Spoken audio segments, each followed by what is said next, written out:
your dreams.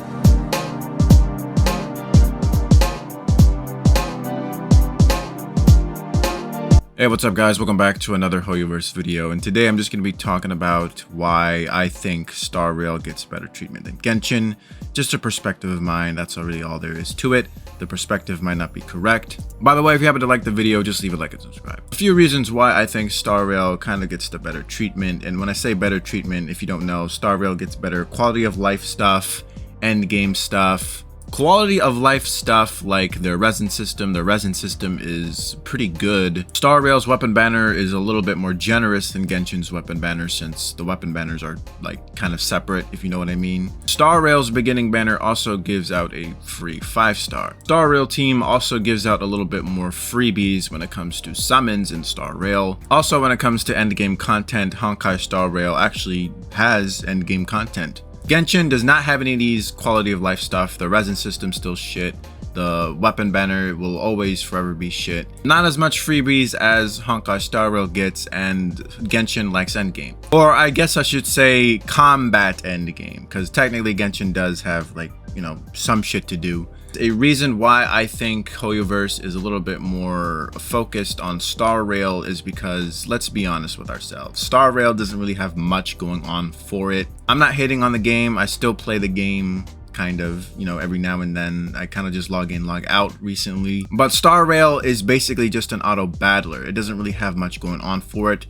95% of the content in Star Rail, you're basically autoing it, you're off screening it. If you're playing it on the phone, maybe you have your phone on the side. Maybe if you're in the classroom, maybe you have your phone like in the desk or whatever. Star Rail doesn't actually require your attention to play it, and HoYoverse knows this, so they actually have to focus on being nice to the players and actually giving them freebies, giving them quality of life stuff.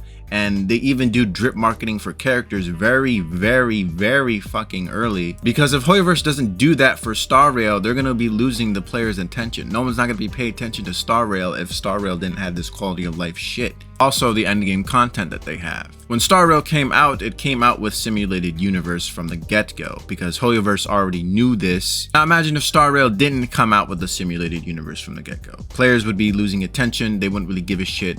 They would do their mirrors of chaos and then, you know, fuck off. But with simulated universe added, it gives players something to do, and eventually HoYoverse even expanded upon the simulated universe with the addition of the swarm, which is very difficult content. And with this content being very difficult, it is going to take players a while to finish it, unless they like not shower or, you know, not touch grass or anything. And additionally, apparently in 1.6, Star Rail is getting a endless horde mode. So with this mirrors of chaos and the simulated universe, and with this endless horde mode coming to Star Rail has a lot of combat endgame. The combat in Star Rail is a little lackluster compared to other turn-based games anyway. You only have 2 skills, you can't use items in combat, you can't defend, attacks never miss, you auto battle it 90% of the time. You get what I'm saying, right? At this point, they kind of have to expand the combat in Star Rail because there's really not much to do in Star Rail. Now, I would love endgame combat for Genshin. I would love it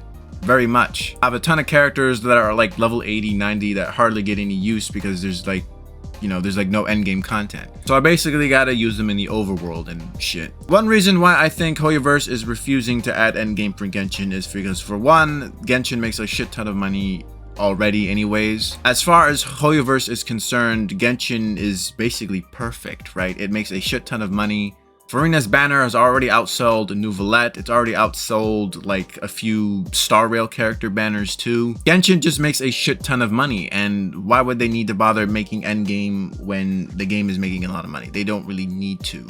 Even though Genshin has dipped a little bit in sales for the past few months, they're still like in the top 3 when it comes to, you know, the revenue market. Number 2, it is going to be a little tricky to add even more endgame combat for Genshin because, for one, Genshin is an open world game. There is a ton of shit to do in Genshin already. There are hours worth of quests, there are hours worth of exploration. You got a teapot that you can fiddle around with, you got a Genshin trading card game that you can fiddle around with, you can even fish. Even when your resin runs out, there's still like hours of shit to do. If a new player were to start Genshin right now, they'd probably never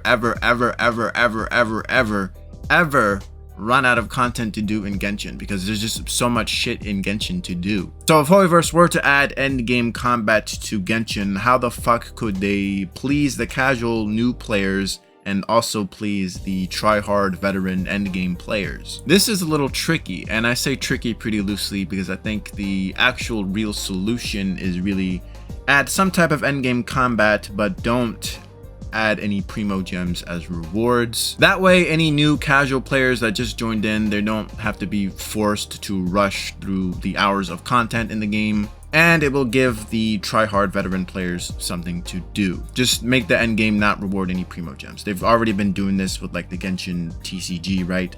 The TCG is a permanent end game content, but you don't even have to actually do it because it doesn't even give you any primos. So having end game combat that doesn't give out primos, I think that would be the best solution to add endgame combat for Genshin. I do think HoYoverse does have something brewing in the background when it comes to endgame combat for Genshin, because recently in the new Fontaine area, they've been adding this thing called the, what was it? Local legends, which are like very, very difficult bosses. Players have been complaining for a while now that the overworld is too easy. So HoYoverse did add like difficult bosses in the overworld, and I think this gives HoYoverse data on how they can construct the endgame combat for Genshin, seeing how many players are attempting these challenges, seeing how many players are retrying these challenges. I think they are retryable, right? Correct me if I'm wrong, but these local legend bosses are pretty difficult. It does give your well-built characters a time to shine with these bosses. Maybe HoYoverse will construct a type of endgame that revolves around this. I don't know. Maybe I'm overthinking it. Maybe they just added it for shits and giggles for all I know. I don't know. Anyways, TLDR, Star Rail gets more attention from HoYoverse because, for one, it's an auto battler. Auto battlers tend to give out a lot more freebies anyways. Just look at Nikkei, look at Azure Lane, look at Arc Knights. I haven't played Arc Knights in like 4 years. I assume they're still like good. My experience with gacha games, auto battlers just tend to give out more freebies and have more quality of life stuff. Genshin just makes a lot of money, you know, just being there, right? Anyways, that's just my final thoughts. Let me know what you guys think. Agree, disagree. Let me know in the comment section below, and I will see you guys later. Bye bye now. Come again soon.